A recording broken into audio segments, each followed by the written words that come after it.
ঠাকুরগাছি মা মনসা, এখানকার মা যে কতটা জাগ্রত তা মনে হয় আমরা কম বেশি সকলেই জানি। আমাদের বাড়ির খুব কাছেই এই মন্দির, কিন্তু এর আগে কোনোদিনও আসা হয়নি। আজকে আমরা বেরিয়েছিলাম অন্য একটা উদ্দেশ্যে, অন্য একটা কাজে। সেখানে না গিয়ে হঠাৎ আমরা জানতে পারি যে এখানে নাকি আজকে মায়ের পুজো হচ্ছে।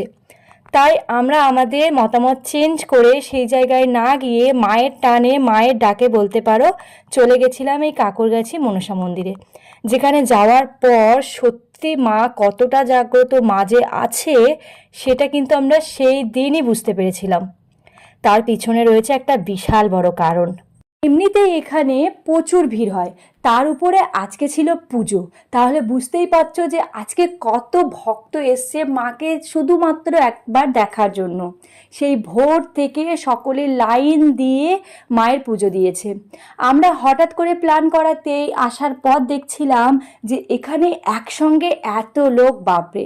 তারপর মায়ের এই সুন্দর মুখটা দেখে সত্যিই যেন কত কিছু শান্ত হয়ে